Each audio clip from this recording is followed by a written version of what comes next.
어제까지 또 이렇게 비바람이 몰아쳤었는데 언제 그랬냐는 듯이 너무나도 화창하고 맑고 깨끗한 날을 우리 하나님께서 주일날 허락해 주셨는데, 저는 우리의 인생 가운데도 때로는 비바람이 칠 때도 있지만 하나님께서 이렇게 맑고 아름다운 좋은 날들을 허락해 주실 때가 있다는 것을 믿고 끝까지 소망 중에 살아가는 가운데 좋은 날들을 많이 보며 살아가는 우리 모두가 되기를 소원하고 축복합니다.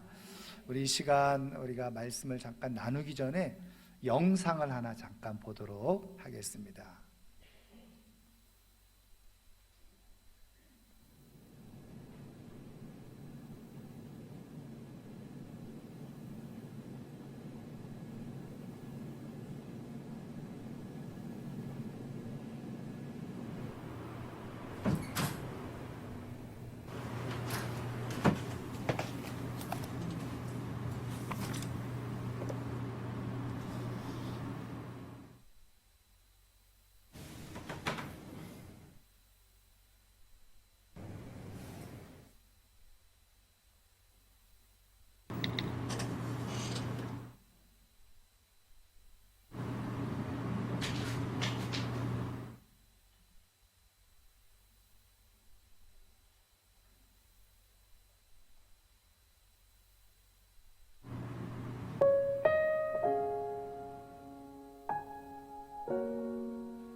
충선이 아빠 김용봉, 난 신왕철 아빠 신현기. 이영근입니다. 큰아들이. 저 영우 아버지 되는 사람입니다. 조유섭 아빠, 진영이 아빠. 성함은 김성복. 생각나지요. 그 아들 딸만 낳다가 아들 가졌는데 요번에도 딸이 못 갈까 했는데 네 엄마 아빠 동생한테 신경 써주고 이먹고 부모로서 이렇게 뭔가를 충분하게 해줘야 되는데 그런 것도 못 해주고 그래서 참 마음이 아픕니다. 아들이라는 것은 어느 누가 바꿀 수도 없는 것이고 크게 뭐 도와주지도 못했고 했는데 너희들이 알아서 잘 커가지고 계속 부족한 게 부모 마음 아닐까요? 죽는 순간까지. 제가 그런 마음으로 살고 있어요. 계속 부족한 거예요. 너무 엄하게 했던 게 그게 좀 미안해.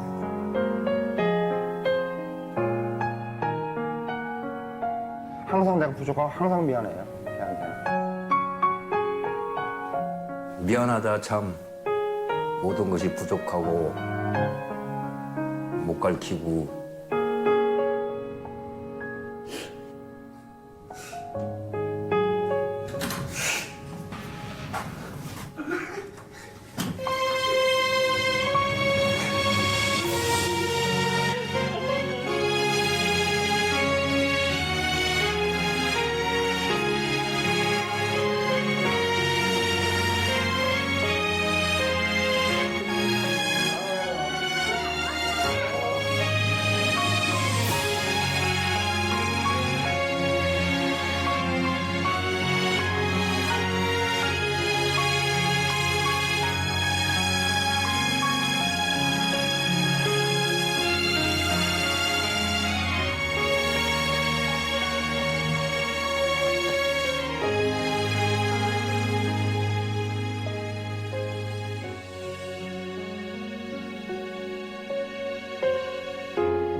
부모들의 마음은 다 똑같은 것 같습니다. 늘 해주고 또 해줘도 아쉽고 못해준 것 같고 또 못해주면 못해준 대로 사실 늘 자신을 자책하면서 끊임없이 죄책감을 가지고 살아가는 것이 부모의 마음이 아닌가 이런 생각을 해보게 됩니다. 이렇게 부모의 마음을 조금 알면 부모를 더 사랑하고 부모님을 더 공경해야 되겠다 이런 마음을 갖고 사는 게 당연한 것 같은데, 근데 이제 우리의 문제는 또 고민은 어디에 있느냐, 이런 마음이 있다가도 금방 사라지고 또 여러 가지 이유 때문에 부모님을 온전히 공경하지 못하는 그런 모습을 가지고 살아가고 있다는 거죠. 왜 그럴까? 사실은 우리가 다 죄인이기 때문에 그렇습니다. 여러분, 사실은 성경을 보면요, 물론 자녀를 사랑하라는 말씀이 있습니다만은, 그러나 그렇게 자녀를 사랑하라는 말씀은 그렇게 강조되어져 있지 않아요. 왜냐하면 내리사랑이라고 부모로서 자녀를 사랑하는 것 지극히 당연한 일일 뿐만 아니라 그건 어떻게 보면은 사람의 중요한 습성이기 때문에 그렇습니다. 물론 뭐 최근에 언론이나 방송을 통해서 일부 몰지각한 부모답지 못한 그런 부모의 모습들이 종종 등장하고 있습니다만은, 그러나 상식적이고 일반적인 그런 부모라고 한다면 사실은 당연히 우리가 공경을 해야 되는데 그렇지 못한 그런 모습을 가지고 있는 거죠. 그래서 여러분, 부모님은 영원한 부모님이고 자녀는 영원한 자녀예요. 자녀가 아무리 부모보다도 나은 그런 모습을 가지고 있다고 하더라도 사실은 자녀는 자녀일 수밖에 없는 겁니다. 하나님은 우리의 인생 가운데서 우리가 잘 할 수 없는 것을 알기 때문에요, 우리에게 말씀으로 명령해 주셨죠. 내 부모를 공경하라 이렇게 말씀해 주셨습니다. 십계명에서도 하나님을 향한 네 계명을 말씀해 주신 다음에 인간 사이에서, 사람 사이에서 지켜야 될 계명 중에 가장 첫 번째로 부모를 공경하라 이렇게 말씀을 해주고 있는 거예요. 왜 그러냐? 우리가 잘 되지 않으니까 잘 하라고 말씀하고 있는 것이죠. 자녀를 사랑하는 것은 기본적으로 잘 돼요. 가르치지 않고 시키지 않아도 자동적으로 되게 돼 있어요. 그런데 부모를 사랑하고 공경하는 것은 잘 되지 않는다는 거죠. 그래서 하나님은 우리에게 복을 주고 싶어 하세요. 그래서 부모를 공경하라 이렇게 말씀하고 계시죠. 그래서 사도 바울도 에베소 교회 성도들에게 편지를 쓰면서 말씀해 주시는 게 뭡니까? 부모를 공경하라. 이것이 약속 있는 첫 계명이다. 이 약속이라는 건 뭐예요? 하나님의 축복의 약속이 있는 계명이라는 거죠. 이것을 말씀해 주고 있는 겁니다. 여러분, 하나님께서 왜 이렇게 말씀해 주고 계시느냐? 이유는 간단합니다. 하나님께서 우리에게 복을 주시고 싶어서 그러신 거예요. 그리고 또 하나 중요한 의미는 뭐냐면, 성경을 가만히 보면 하나님과 우리와의 관계를 여러 가지로 상징적으로 표현해 주고 있는데, 그 중에 하나가 뭐냐? 하나님을 아버지, 그리고 우리를 자녀, 이렇게 표현해 주고 있다는 거죠. 그래서 부모를 공경하는 것이 곧 무엇을 의미하느냐? 하나님을 잘 신앙하고 있는 바로미터, 기준과 척도로 하나님이 삼고 계시다는 거예요. 다른 말로 말하면 하나님을 잘 섬긴다라고 말하면서 부모를 공경하지 못하고 있다. 그걸 온전한 신앙이라고 말할 수 있느냐? 성경을 통해서 예수님도 말씀하셨던 것처럼 그거는 온전한 신앙이라고 말할 수 없다는 거예요. 그러니까 하나님을 정확하게 제대로 공경하고 섬기면 거기에 따라서 자동적으로 어떻게 해요? 부모를 공경하는 것은 지극히 당연하고 정상적이다. 왜? 하나님이 그렇게 말씀하셨으니까. 여러분, 이렇게 부모 공경에 대해서 얘기를 하면 우리는 유교적인 전통적인 사고방식에 꽉 사로잡혀 있어서 유교적인 효만 생각할 때가 많이 있어요. 그런데 여러분, 이 공자가 유교를 만들고 이렇게 효에 대해서 가르쳤는데, 여러분, 공자가 언제 시대 사람입니까? 지금으로부터 약 2500년 전에 주전 551년에 태어나서 활동을 했잖아요. 굉장히 오래된 사람이면 틀림이 없어요. 그런데 우리가 오해하고 있는 것은 효가, 부모 공경이라는 것이 공자로부터 시작되어졌다라고 착각하고 있는 거예요. 그래서 그것이 진리이고 그 효가 진짜 효라고 우리는 생각하고 있는 거예요. 그런데 그렇지 않죠. 우리가 이미 말씀드린 것처럼 모세를 통해서 하나님께서 십계명을 통해서 내 부모를 공경하라.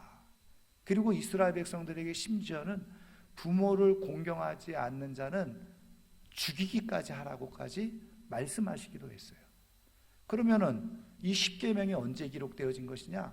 주전 1446년 이스라엘 백성들이 애굽에서 나올 때 시내산에서 하나님으로부터 받은 말씀이 십계명인데, 그때가 언제냐?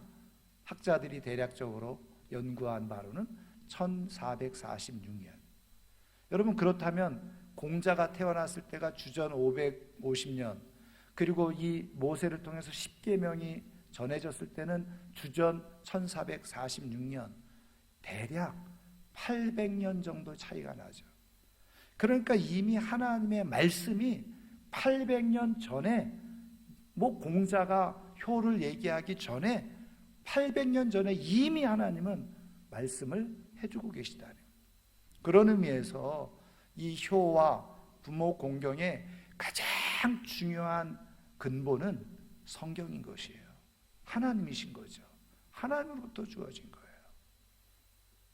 그런 의미에서 우리가 부모 공경이 단지 유교적인 것이 아니라, 그러면 더 근본인 성경은 뭘 말씀하고 있는지를 우리가 잘 이해하고 듣고 공경을 해야 되지 않겠습니까?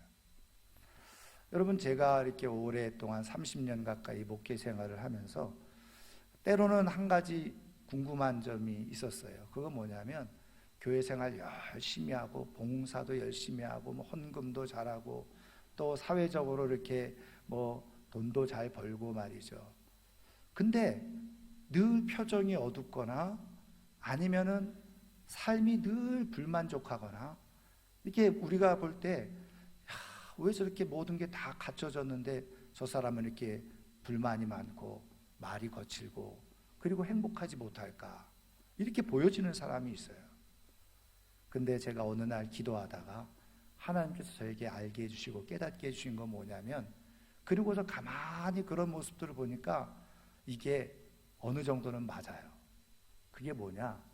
대부분 보면, 그런 사람들을 보면 부모와의 관계가 거의 좋지 않은 경우가 많이 있어요.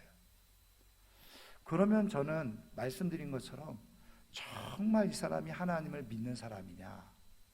저는 거기에 대해서는 죄송하지만 의문점을 가지고 있다는 거예요. 말씀드린 것처럼 하나님을 잘 믿으면 내 부모를 공경하라, 이거 명령이잖아요. 그 명령을 지켜야 되는 거잖아요. 근데 그것이 소화가 되어지지 않는 거죠. 여러분, 물론 이유는 다 있습니다. 당신 왜 부모를 존경하지 않고 공경하지 않고 왜 부모를 사랑하지 않습니까? 왜 부모를 이렇게 무시하며 삽니까? 이렇게 물어보면 다 이유는 있어요. 부모가 부모 같아야죠. 부모가 부모 노릇을 했어야죠. 부모가 상식적이어야죠. 뭐 등등 해서 여러 가지 이유를 대라고 하면 아마 수 없는 이유를 댈 수 있을 겁니다. 그런데 여러분, 성경에 보면 부모가 그런 자격이 있으니 공경해라, 부모가 부모 노릇할 때 공경해라, 부모가 부모로서의 책임을 감당할 때 존경하고 공경해라, 그렇게 말씀해주고 있지 않더라는 거예요. 성경은 아주 단순하고 명확하게 내 부모를 공경하라, 이렇게 말씀하고 있다는 거예요. 그런 의미에서 우리가 그러면 어떻게 우리가 가지고 있는 이 이유들을 다 불식시키고 어떻게 정말 제대로 부모를 공경하면서 살아갈 수 있느냐? 성경을 통해서 말씀하는 참된 부모 공경이 무엇이고 최상의 부모 공경을 어떻게 이루을 수 있는가? 오늘 말씀을 통해서 우리가 살펴보려고 하는데요. 오늘 우리가 읽은 말씀은 잘 아시는 것처럼 아브라함이 하나님의 명령을 따라서 아들 이삭을 하나님께 제물로 드리게 된다고 하는 그런 내용의 말씀이죠. 물론 잘 아시는 것처럼 뭐 아들 이삭을 그래서 잡아서 죽이는 상황까지는 이르지는 않았지만 어쨌든 이 과정을 오늘 말씀해 주고 있어요. 이 말씀의 사실은 초점은 아브라함입니다. 아브라함이 이렇게 하나님 앞에 믿음으로 살았다라고 하는 것을 보여주는 말씀이죠. 그래서 저는 오늘 이 시간에 각도를 조금 다르게 해서 아버지 아브라함의 입장이 아닌 아들 이삭의 입장에서 이 말씀을 우리가 한번 살펴보자는 거죠. 여러분, 지금 아버지 아브라함이 아들 이삭을 잡아가지고 결박을 해서 나무 제단 위에 그를 놓아놓고 칼로 죽이려고 하는 상황. 여러분, 이 상황이 이해가 되십니까? 그리고 이런 상황이 되도록 도대체 이삭은 무엇을 한 겁니까? 여러분, 그렇게 얘기하면 우리는 쉽게 이렇게 결정하고 생각할 수 있어요. 아, 이삭이 힘이 없고 어리니까 아버지가 힘으로 제 앞에서 뭐 결박하고 묶어버리고 꼼짝 못하게 제단에다 올려놨으니까 그렇겠지, 이렇게 생각하기 쉬워요. 그러나 그렇지 않습니다. 학자들이 연구한 바에도 의하고 그리고 오늘 성경에서도 그것을 설명해 주고 있는데 이삭의 나이가 그렇게 어린 나이가 아니었을 거라는 거예요. 이때 이삭의 나이는 10대 후반, 20대 초반 정도의 나이, 적게 봐도 10대 중반 정도의 한 15세, 16세 정도의 나이가 되었을 것이다. 적게 보아도. 조금 많이 보면 20대 초반 그 정도 될 것이라 학자들이 그렇게 보고 있습니다. 근데 견해는 이제 10대 후반에서 20대 초반 정도, 가장 힘있고 혈기왕성한 때라고 보는 거예요. 왜 그러냐? 여러분 6절 말씀에 보면 힌트가 있습니다. 6절 말씀에 보면 아브라함이 이에 번제나무를 가져다가 그의 아들 이삭에게 지우고 그랬죠. 여러분, 지금 하나님이 이 아브라함에게 나타나 말씀하셔서 내 아들 이삭을 데리고 가서 내가 명하는 곳에 가서 번제로 드리라. 그러니까 아브라함이 주저하지 않고 자기 아들 이삭을 데리고 종들을 데리고 나귀에다가 번제에 쓸 나무를 잔뜩 싣고 길을 떠난 겁니다. 3일 길을 떠났어요. 그리고 하나님이 말씀하신 곳에 도착했는데 그곳이 성경에는 나와 있지 않지만 전통적으로 모리아산이라고 이렇게 학자들은 보고 있습니다. 산 밑에 도착을 한 거예요. 그래서 우리가 읽지는 않았지만 5절까지의 말씀에 보면 거기에서 종들과 나귀를 거기에 두게 합니다. 그리고 말씀처럼 이삭만 데리고 산으로 올라가요. 근데 이때 나귀에 싣고 왔던 나무 더미를 누구에게 지운다고요? 이삭에게 지웁니다. 여러분, 우리는 아이들을 가르치는 그런 교재를 보면요, 어린 이삭이 뭐 나무까지 서너 개 지고 올라가는 그림들을 그려놓고 있거든요. 그거 다 오해하는 그림이죠. 여러분, 한번 생각을 해보세요. 상식적으로 사람을 태우려고 하면 나무까지 서너 개로 사람을 태울 수 있어요? 그렇지 않잖아요. 최소한 깔아놓아서 거기서 불이 붙어서 사람이 탈 정도면 꽤 많은 장작이 필요한 거예요. 그래서 나귀에다 싣고 온 겁니다. 근데 이제 나귀는 올라갈 수 없고 이제 아들만 데리고 올라가는 거예요. 그러니까 바로 이 장작을 이삭에게 지웠다 이렇게 표현하고 있는 것은 이삭이 충분히 그 장작 더미를 질 만한 건장한 체구와 힘을 가지고 있었던 나이라는 것을 보여주는 얘기라는 거예요. 그래서 이삭이 짐을 지고 올라간 겁니다. 그리고 아브라함의 이때 나이는 그럼 대략 얼마나 됐을까요? 이삭을 100세에 낳았으니 뭐 대략 20세라고 칩시다. 아브라함의 나이는 이미 120세가 되어진 거예요. 뭐 아브라함이 정정했다고 하더라도 여러분 20대 청년하고 견주어서 힘을 겨루어 보면 이길 수 있겠어요? 이길 수 없다고요. 만약에 이삭이 뜀박질을 뛴다 그러면은 아브라함이 이삭을 따라잡을 수 있겠어요? 절대로 불가능하죠. 그러니까 이런 상황 속에서 이삭이 올라가면서 묻잖아요. 아니 여기 장작더미도 있고 아버지가 불과 칼을 다 들고 있는데 번제할 어린 양은 어디 있습니까? 당연히 의문이 되는 거죠. 그랬더니 아브라함이 뭐라고 그럽니까? 하나님이 다 준비하실 거다. 그리고 올라가요. 그리고 하나님이 지정하신 곳에 올라가서 장작더미를 전 펼쳐놓죠. 아브라함이 그 노구를 이끌고 장작더미를 이렇게 펴놓고 있을 거예요. 그 이삭도 당연히 아버지를 도와서 그 장작더미를 제단을 만들었겠죠. 이때까지만 해도 이삭이 자기가 번제물일 것이라는 것을 생각했겠습니까? 아마 털끝만치도 생각 못했을 거예요. 그리고 같이 한 거예요. 자기를 불태울 제단을 자기와 함께 쌓은 거죠.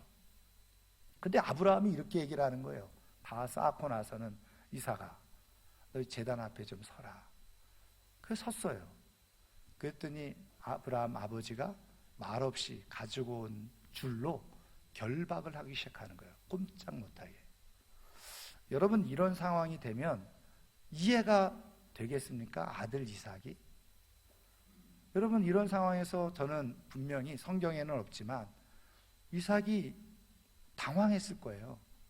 그리고 이상하게 여겼을 거예요. 그리고서 아버지 왜 이러세요? 이렇게 물어보지 않았겠어요? 그리고서 그런 상황이 뭔가 위급한 상황, 이건 말도 안 되는 상황이라고 생각해서 그냥 결박 막 묶고 있을 때 왜 이러세요? 그러면서 그냥 풀어 헤치고 말이죠. 그리고서 얼마든지 도망갈 수 있고 힘으로 아버지도 제압할 수 있어요. 근데 오늘 말씀해 보면 이삭이 어떻게 해요? 고스란히 결박당한 채 그 나무 제단 위에 제물처럼 올려져 있었다는 거예요. 꼼짝 못하게. 여러분, 이런 상황이 이해가 되십니까? 사실은 이해할 수 없는 상황이죠. 아마 이삭 자신도 이런 상황이 되리라고 조금도 생각하지 못했을 거예요. 이해하지 못했을 거예요. 그런데 이삭은 도대체 힘이 없었던 것도 아니고 능력이 없었던 것도 아니고 왜 아버지의 손에 이끌려서 힘없이 결박당하고 그리고 그 제단 위에 번제물로 그렇게 드려지게 되어졌냐는 거예요. 여러분, 여기서 물론 성경에서는 그 상황에 대해서 세밀하게 말씀해 주고 있지는 않아요. 그러나 우리가 성경을 통해서 충분히 유추해 볼 수 있는 상황들은 있습니다. 상식적으로라든지. 여러분, 그렇다고 한다면 아브라함이 아들아 잠깐 이 제단 앞에 서 있어 봐라. 그리고서 섰을 때 밧줄을 가지고 와서 이 아브라함이 이삭을 결박할 때 앞서 말씀드린 것처럼 이삭이 당연히 이상하게 느꼈겠죠. 아버지 왜 이러세요? 왜 저를 이렇게 묶고 있는 겁니까? 그랬을 때 아브라함은 이렇게 말하지 않았겠어요? 제가 이것도 물론 유추해서 상상하는 바지만 아브라함이 지금 이 일을 하고 싶어서 하는 것은 아니잖아요. 하나님께서 하라고 하셨기 때문에 그대로 순종을 하는 거죠. 아브라함의 마음도 굉장히 힘들고 어렵고 그리고 답답했을 겁니다. 그럼에도 불구하고 하나님이 하라고 하셨으니 하고 있는 거죠. 아마 아브라함이 아무 말 없이 시키는 대로 해 이렇게 했을까요? 저는 그렇게 하지 않았을 거라고 봅니다. 아브라함도 정말 연민을 가지고 안타까운 마음을 가지고 슬픈 마음을 가지고 어떻게 보면 이 이삭에게 이 모든 상황을 설명하고 얘기했을지 몰라요. 아들아, 너는 지금 이런 상황을 이해할 수 없겠지. 그런데 이 아버지의 이야기를 잘 들어보렴. 너도 아는 바와 같이 엄마와 아빠는 100살이 될 때까지 너를 갖지 못했다. 근데 하나님께서 너를 주시겠다고 약속을 해주셨고 정말 일어날 수 없는 기적이 우리 부부 사이에 일어났어. 그래서 네가 태어난 거야. 너는 하나님께서 우리 가정에 주신 최고의 복이고 선물이다.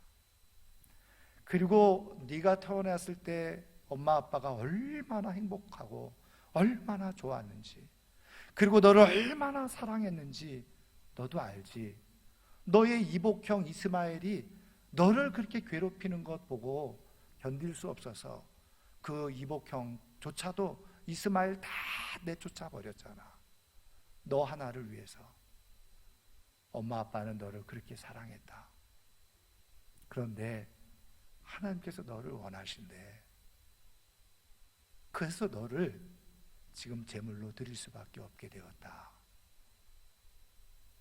여러분, 이렇게 조근조근 어떻게 보면 가슴 맺히는 말로, 그리고 아브라함의 눈에는 눈물이 흘렀을지도 몰라요. 그렇게 얘기하고 있는 아버지. 그런데 여러분, 이삭이 그렇게 설명을 해도 이해가 됐을까요? 아마 이해는 안 됐을지 몰라요. 그리고 이삭의 입에서 혹시 이런 말 상식적으로 나올 수도 있지 않았을까요? 아버지 미친 거 아니에요? 아니, 하나님이 어떻게 사랑하는 아들을 죽이라고 하는 하나님이 어디 있어요? 그 분명히 아버지가 잘못 들은 걸 수 있어요. 다시 한번 생각해 보세요. 그 미친 짓이에요. 잘못 들었다고요. 하나님은 그런 하나님이 아니에요. 한번 생각해 보세요. 이러지 마세요. 그리고 아직 발까지는 묵지 않은 터인지라 얼마든지 도망할 수도 있었을 거예요.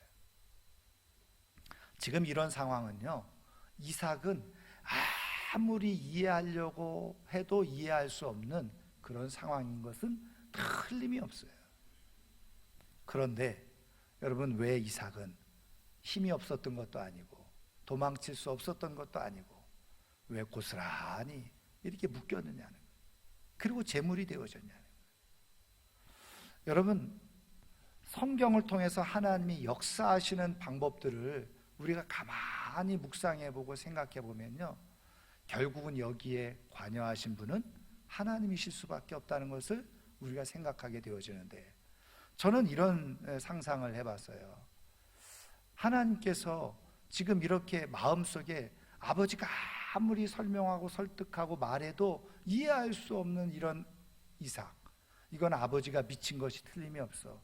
나이가 120이 되더니 노망이 들은 것 틀림없어. 아마 이렇게 막 생각하고 이 아버지의 비상식적이고 그리고 비과학적이고 합리적이지 않은 이런 몰상식한 이러한 행동을 하는 것에 대해서 강한 거부감이 들었을지도 몰라요. 그런데 바로 그 순간에 저는 사람의 마음 가운데, 영혼 가운데 역사하시고 임재하셔서 깨닫게 하시고 알게 하시고 말씀하시는 하나님의 역사가 저는 이삭에게 나타났다라고 믿습니다. 이삭이 그렇게 마음속에 도저히 이해할 수 없는 이 아버지의 행동과 모습을 생각하면서 지금 이 자리에서 내가 도망가야 되나? 뛰쳐나가야 되나? 풀어헤치고 가야 되나? 아버지는 미친 게 틀림없어. 이런 생각이 확 밀려올 때 한편으로 이 이삭의 마음과 영혼 가운데 들려오는 하나님의 말씀이 있었던 거죠. 그게 무엇일까요? 이삭아, 너는 지금 이런 상황이 이해가 되어지지 않을 거야. 그렇지만 아버지 아브라함의 인생을 한번 봐라. 너를 사랑하지 않은 적이 있었는지, 그리고 무엇보다도 하나님에 의해서 살아왔던 아버지의 인생, 아버지의 말에 순종해라. 여러분, 이삭에게 들려왔던 중요한 말씀은 그거예요. 네가 지금 아버지가 하는 모든 행동 다 이해할 수 없겠지. 그렇지만 아버지가 하는 일에 네가 순종해라. 기꺼이 네가 제물이 되어라. 하나님께서 이삭의 마음 가운데 그런 말씀을 주신 거예요. 그런 영감을 주시고 그런 감동을 주신 거예요. 그러니까 이삭이 자기의 정서와 생각으로는 도저히 사실은 이거를 받아들일 수 없는 상황임에도 불구하고 우리가 말하는 것처럼 정말 불가항력적으로 하나님께서 강권적으로 그의 영과 마음 가운데 임재하셔서 강하게 말씀하시니 이삭도 거기에서 자기의 마음과 생각을 내려놓고 하나님이 말씀하시니 그러면 내가 순종하겠습니다.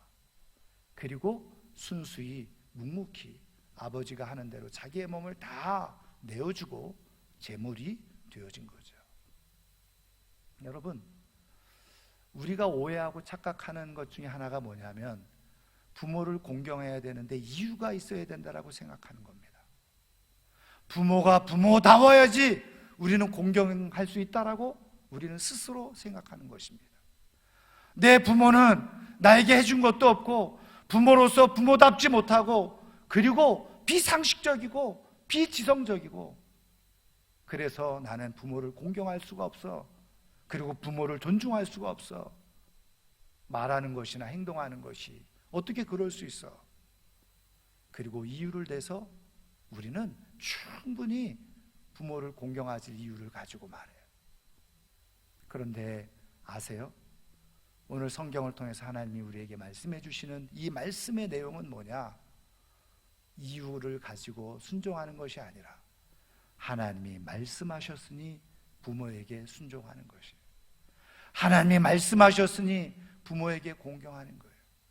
부모가 완전하고 흠이 없고 공경받을 만한 분이기 때문이 아니라 하나님이 우리 마음 가운데 다 부모님을 이해할 수 없지만 그러나 하나님이 부모를 공경하라 말씀하신 그 말씀이 더 크고 중요해서 나는 그 말씀을 따라 진심을 다해서 부모님을 공경할 뿐입니다.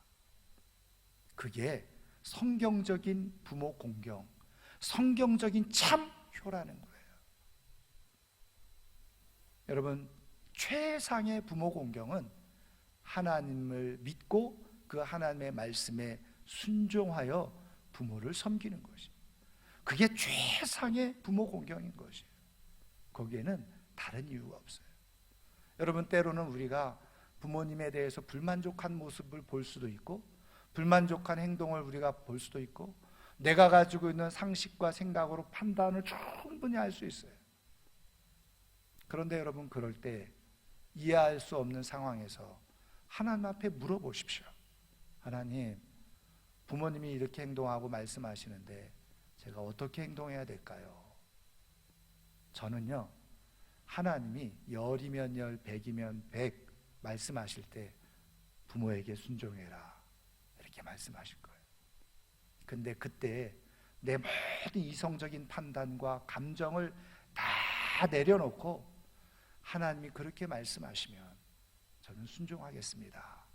그리고 말씀에 순종해서 부모님을 정말 귀하게 여기고 공경하는 모습과 태도를 갖게 되어지면 하나님은요, 그것을 그대로 받으시고 약속해 주셨던 그대로 하나님의 축복과 은혜를 내려주는 역사가 일어나게 되는 줄 믿습니다. 왜?